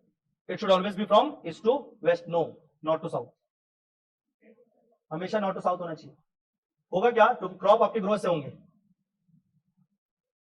जब शेडो फॉल करेगा तो इस पौधे का शेडो इसके ऊपर गिरेगा, बट हम क्या करते हैं, दोनों के बीच की स्पेसिंग होती है, तो इसका जो शेडो है वो स्पेस पे गिरता है, इसका जो शेडो है वो इस स्पेस पे गिरेगा, पर हमने ऐसा बना दिया, और सनलाइट यहां से पड़ती है, इस यहाँ 2 पौधे, तो इस पौधे का इस पे गिर जाएगा, इसका शेडो इस पे गिर जाएगा, तो अल्टीमेटली क्या होगा, हर पौधा दूसरे के शेड में आ जाएगा, तो फोटोसिंथेसिस क्या हो जाएंगे, स्लो हो जाएंगे। तो बेड प्रिपरेशन हमेशा कैसा होना चाहिए, north to south, east to west नहीं होना चाहिए। अब ये बेसिक चीज क्या एक फार्मर सोच रहा है, इतना बेसिक चीज का कोई फार्मर सोच रहा है, तो ये कुछ बहुत बेसिक्स ऑफ एग्रीकल्चर है जो वहां पर होने चाहिए, ठीक है ना। And hope most probably this weekend, आज हफ्ते के अंत में we will have an agriculture scientist to give you the lecture on irrigation and this thing, बात कर रखा है, ठीक है ना। That agriculture scientist is none other than my brother, ठीक है, वो कोई और नहीं है, मेरे भैया ही है, ठीक है। So we have plan that कि करेंगे, क्योंकि इस वीक एग्रीकल्चर लेक्चर भी चल रहा था, तो we plan for irrigation and all, ठीक है। तो क्या है यहाँ पर, जो एग्रीकल्चर पे ऐसी बहुत बेसिक चीजें, जैसे कि अभी हम बात की फर्टिलाइजर, तो फर्टिलाइजर को हम यूज नहीं कर रहे ठीक से, तो हमको जुडिशियस यूज ऑफ फर्टिलाइजर में आना होगा। इसके बाद है पेस्ट मैनेजमेंट। अब जब हम लोग पेस्ट मैनेजमेंट की बात करेंगे तो हमारे पास पेस्टिसाइड्स जो है वो हार्मफुल है, पहली बात तो पेस्टिसाइड्स हार्मफुल है, और पेस्टिसाइड्स को भी हम लोग सही तरीके से यूज नहीं करते, तो we need to cover all this range, ये पूरे के पूरे चीजों को हमको बेहतर करना होगा।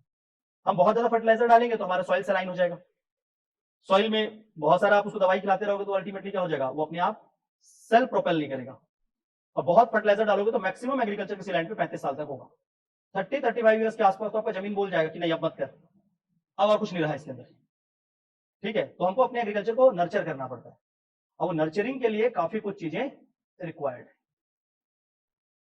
ठीक है ना, नर्चरिंग के लिए काफी सारी चीजें रिक्वायर्ड।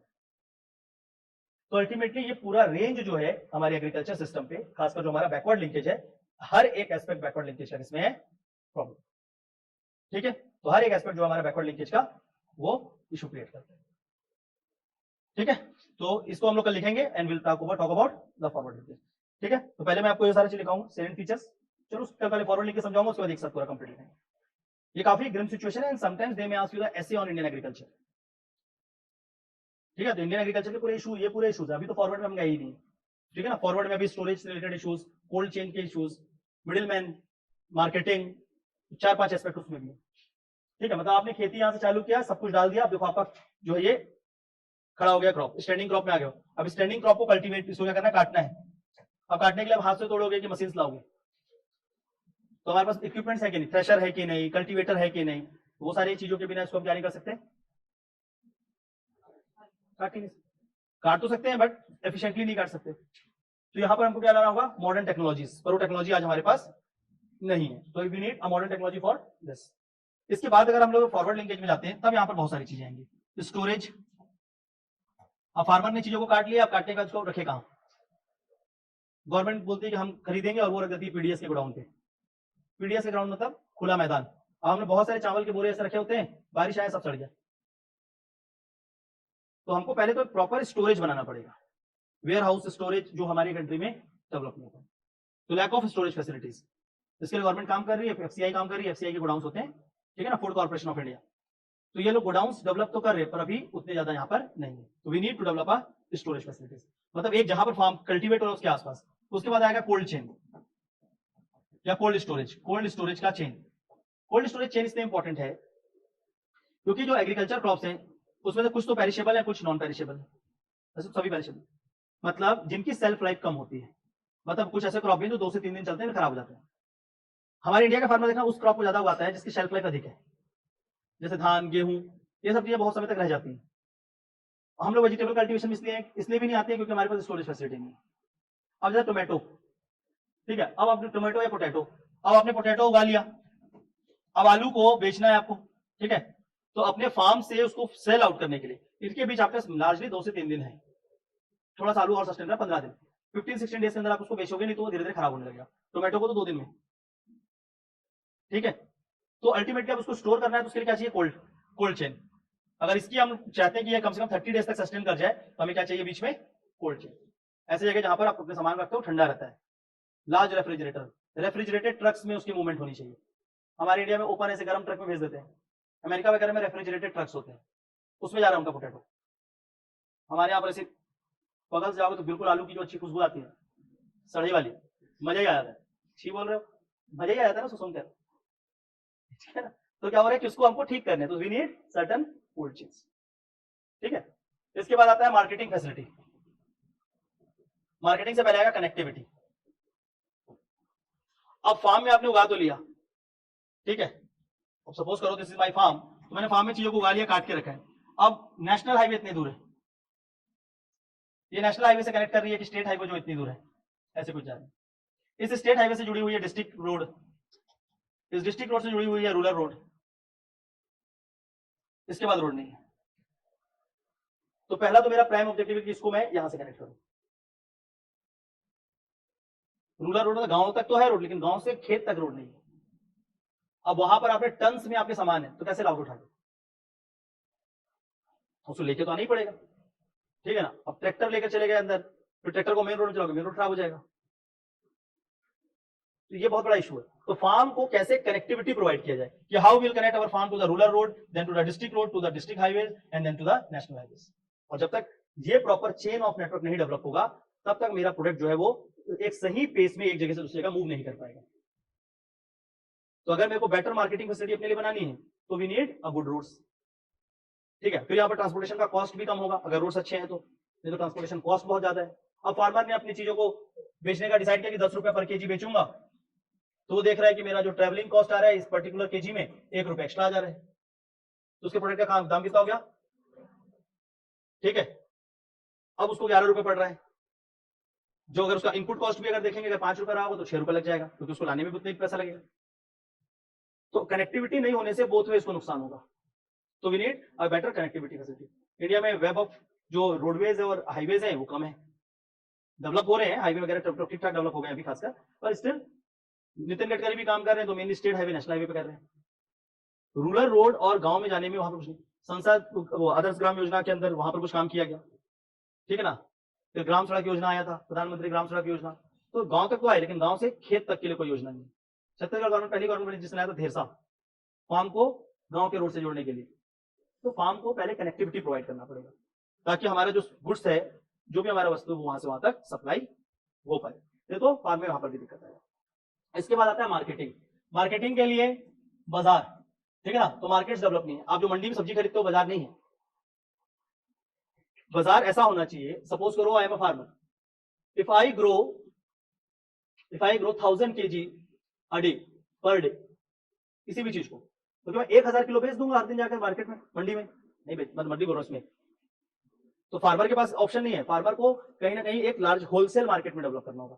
तो मार्केटिंग फैसिलिटी जब हम बात करें तो होलसेल मार्केट की कर रहे हैं, रिटेल तो बना हुआ है, होलसेल में कैसा हो, तो मतलब इतना बड़ा जो अमाउंट है उसको ले जाकर एक साथ कैसे बेचें, ठीक है। तो अल्टीमेटली इसके लिए क्या होता है? मंडीज होते हैं। गवर्नमेंट ने अपना एक बनाया एपीएमसी, एग्रीकल्चर प्रोड्यूस मंडी कॉर्पोरेशन, ठीक है ना, मार्केट कॉर्पोरेशन बोलते हैं इसको, पर इसमें अगेन ग्रेन्स के लिए है, ग्रेन मार्केट, सब्जियों के लिए तो है भी, फिर भी नॉर्मल मंडी। अब मंडी में मेरे को ये ले जाकर बेचना है, फिर ये मंडी वाला क्या करेगा? इसको रिटेल में बेचेगा। मंडी मतलब यहाँ पर होलसेल मार्केट है, ये क्या है? Retail market. रिटेल मार्केट मतलब जहां से आप खरीदते हो। होलसेल कहाँ होता है? जहां पर फार्मर ले जाकर बेचता है, आप फार्मर से नहीं खरीद रहे होते, यहाँ जो खरीदते हो फार्मर नहीं है, सब्जी जो बेच रहा है, ये मत समझने को वो केवल बेचने वाला है। फार्मर कोई और था जो वहां पर पहले बेच के जा चुका है, फिर आप एक आदमी से सब्जी खरीदते हो, सब्जी खरीदने के बाद आप उसको घर में ला रहे हो। अब वो क्या रहा है पूरे बीच में समझना अच्छे से। अब ये फार्मर के पास 1000 केजी पर डे उग रहा है, ठीक है। उसने ये डिसाइड किया कि मैं अपने 1 केजी को 10 रुपए में बेचूंगा, 10 रुपीज के। पहली बात तो डिसाइड नहीं करेगा, मंडी डिसाइड करेगी। उसके पास इतना भी डिसीजन नहीं कि अपने प्रोड्यूस को कितने में बेचेगा वो ले ले, पर फिर भी चलो 10 रुपए। मंडी में रेट आया कि पर केजी 10 रुपए में खरीदेंगे। अब फार्मर को वहां से मंडी जो लाने का कॉस्ट है वो फार्मर खुद बियर करेगा, मंडी वाला देगा नहीं। ट्रांसपोर्टेशन कॉस्ट फार्मर खुद ही देगा। अब 10 रुपए में भी उसका 1 रुपए का नुकसान हो रहा है, चलो ठीक है उसको बैठा दो। अब ये खरीद लिया इससे, उसके बाद ये रिटेलर्स को देगा, बेवकूफ तो है नहीं, सिंपल सी बात है। तो ये क्या करेगा, ये रिटेल मार्केट में देगा। रिटेल मार्केट के जो ये लोग होंगे, ये लोग मंडी जाके खरीद के लाते हैं। यहाँ सब्जी बेचते हैं ना, ये लोग मंडी जाते हैं। रोज सुबह जाओ तिफरा, यहाँ पर तिफरा मंडी है, सुबह 3 बजे खुलता है मंडी, 3 से 6 फार्मर्स बेच रहे होते हैं, 6 बजे के बाद रिटेलर को वो लोग बेच रहे होते हैं। बेचने और खरीदने का वहां पर खेल चल रहा होता है। एंड बिलीव में इतना कैश अमाउंट देखोगे कि बोलोगे इतना कैश होता है, ऐसे पड़े रहेंगे कैश। कुछ चोरी नहीं कर पाया था वहां पे, लेकिन एकदम बड़ा अच्छा माहौल रहता है सुबह सुबह, ठीक है। तो वहां पर इसको होगा। अब ये जो रिटेल है वो क्या करेगा, 10 के सामान को इनको बेच देगा 12 रुपए या 14 रुपए। तो इसने क्या किया, यहां पर 1 रुपए कमा लिया, ठीक है, 1 रुपीज यहां कमा लिया। फार्मर ने यहां पर 10 रुपए की चीजें बेची है, मतलब उसको लगा इनपुट कॉस्ट मारते 7 रुपीज, तो फार्मर को 3 रुपए मिला। फार्मर को वहां पर क्या मिला, 3 रुपए मिला। ये यहाँ पर कुछ ना कुछ ऐसा मार्जिन जरूर बनाएगा कि वो फार्मर से भी अर्न कर रहा होगा। वो फार्मर से यहाँ पर 1 या 2 रुपए तो डेफिनेटली अर्न करेगा कुछ मार्जिन बनाकर, पर केजी ना 2 रुपए पर केजी। ये फार्मर से अर्न कर रहा है 2 रुपए, 1 रुपए यहाँ बेचवा रहा है, तो उसके पास कितना आ गया, 3 से 5 रुपए का बेनिफिट। वो इधर भी कमा लिया उधर भी कमा लिया। अब मंडी वाले आजकल के जो नए हो लोग क्या करते हैं, ये जो सब्जी बेच रहे हैं ये मंडी वाले लोगों के ही काम करने वाले। मंडी वाले ने क्या किया, 100 आदमी को नौकरी दे दिया, तुम एक काम करोगे बिलासपुर शहर में सब्जी बेचोगे, सबको एक ठेला दिला दिया, और शाम को जितना कलेक्शन होगा लाके यहाँ छोड़ देना।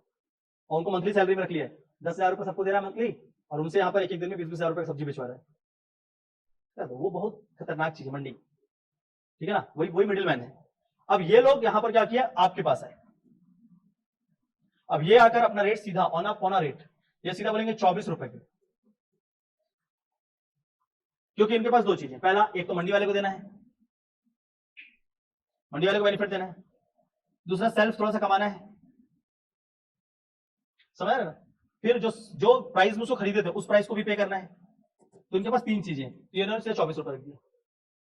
मैं 1 रुपए केजी सब्जी बेच के आया था मंडी में, शाम को दुकान से खरीद के लाया हूं 24 रुपए का उसी चीज को, ठीक है। 24 बिल चलो और कम कर देते 20 रुपए का। मैं 1 रुपए में कुछ चीज को भेजा था और 20 रुपए में खरीद के लाया, वही फार्मर। ये क्या हो रहा है, इस तरीके से एग्रीकल्चर गुड्स के प्राइस को इंक्रीज कर दिया। तो पूरा एग्रीकल्चर का बेनिफिट कहां जा रहा है, मंडी वाले के पास जा रहा है ना। उस फार्मर को बेनिफिट मिल रहा है जो ग्रो कर रहा है। तो अल्टीमेटली क्या हो रहा है, फार्मर सिर्फ एक्सप्लॉइट होने के लिए उगा रहा है और मंडी को बेनिफिट देने के लिए। तो ऐसे ही मंडी को खत्म करने की जरूरत है या उसको रेगुलेट करने की जरूरत है। इसी के लिए एक बिल आया था, फार्मर तुरंत क्या हो गया, अगले दिन हड़ताल करने पहुंच गया दिल्ली। पूरा फार्मर कैसे हो गया, गवर्नमेंट एंटी फार्मिंग है। एक फार्मर नहीं था, वो सारे कौन थे, मंडी वाले थे। वो टिकाइत करके है, वो आदमी मंडी मैन है, लार्ज फार्मर है। पहली बात तो ये सारे के सारे लार्ज फार्मर है, क्योंकि इनके पास मंडी कंट्रोल है। ये अपने फार्म में उगाते हैं, सीधा बेचवाते हैं। अगर इस मंडी वाले के पास फार्मर है, ये खुद फार्मर है, अगर सपोज करो 100 एकड़ लैंड है, और ये अगर उगा रहे हैं एक दिन में 1000 केजी, वो सीधा 20 रुपए में बेच दे रहा है। उसका नेटवर्क बना हुआ 20 रुपए में बेचवा रहा है अपने सामान। एक फार्मर ये जो दूसरा है ऊपर, वो 1 में बेच रहा है, 19 रुपए का सीधा डिफरेंस 1 केजी में। तो पूरे महीने में वो कमा रहा होगा कितना, 10 करोड़ रुपए, जहां पर दूसरा फार्मर कितना कमा रहा होगा, 10,000। तो ये शार्प डिफरेंस बनना ही बनना है। और ये जितने भी इंडिया में लार्ज फार्मर है सब मंडी वाले हैं ज्यादा करके, दे ऑल आर फ्रॉम मंडी। क्योंकि अल्टीमेटली क्या होगा, जब उनके बन जाएंगे तो देख, अल्टीमेटली मैं फार्मिंग कम्युनिटी में आ गया, मेरे को अच्छा पता चलेगा, तो मैं भी मंडी में चाहूंगा ना मेरा भी कुछ सेटअप बने। क्योंकि मेरे को दिख रहा है कि जो मैं कमा रहा हूं उसमें से बहुत बड़ा पैसा मेरा लॉस हो रहा है। तो नेक्स्ट स्टेप मेरा क्या होगा कि मैं अब मंडी पे अपनी पहचान बनाना स्टार्ट करूं, rather than going to the farm daily, I'll go to the mandi daily. Farm तो चल रहा होगा, हाथ उग रहा है, दोपहर में जाके एक बार देख लेंगे। मंडी रोज जाना है लेकिन, और मंडी में अपना नेटवर्क बना रहे हैं। मंडी में अच्छा नेटवर्क बन गया, वहीं पर फिर क्या, फिर अपने फार्म का पूरा सामान खुद ही बेच दो, फिर जरूरत ही नहीं किसी और की। तो इस तरीके से क्या होता है, पूरा एग्रीकल्चर का एक्सप्लोटेशन चलता है।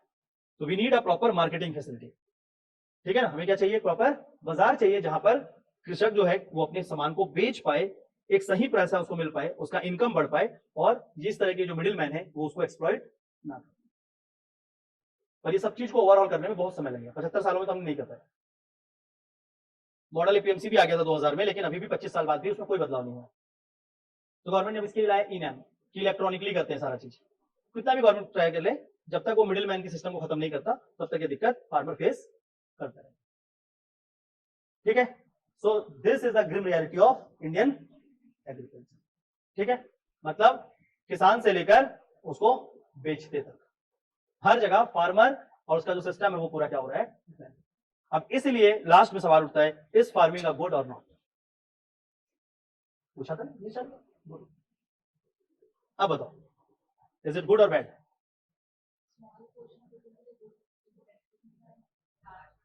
बात वहीं पर आके रुक गई,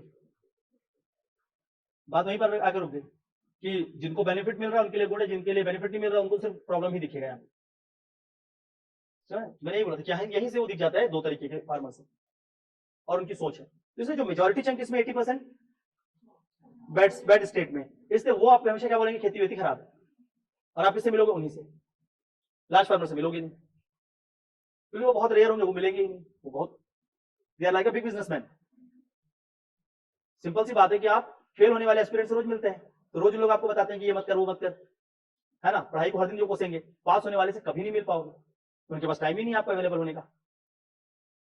गलती से एक आध दिन मिल लोगे तो वो बहुत सारा समय ही नहीं देंगे, पढ़ो यार अच्छे से करो बढ़िया होता है सब, वो ये बोल के निकल जाएंगे। वो कभी नहीं आपको क्रिटिसाइज कर रहे होंगे, मत कर फालतू है। वो हमारे सामने आके ऐसी बातें कर रहे होंगे, अरे सर क्या नौकरी है आपका बढ़िया, वो ऐसी बातें करेंगे, और आपके सामने कभी ऐसी बातें नहीं करेंगे। यही समस्या है कि जो अचीव कर रहा होता है वो उसकी गलतियां नहीं खोज पाता, लेकिन जो अचीव नहीं कर रहा होता उसको उसकी गलतियां बहुत दिखती है। तो पर इसमें इनकी गलती नहीं है, ऐसा नहीं कि अचीव नहीं कर पाए, बट स्मॉल फार्मर का पहले स्टेटस सही करना होगा।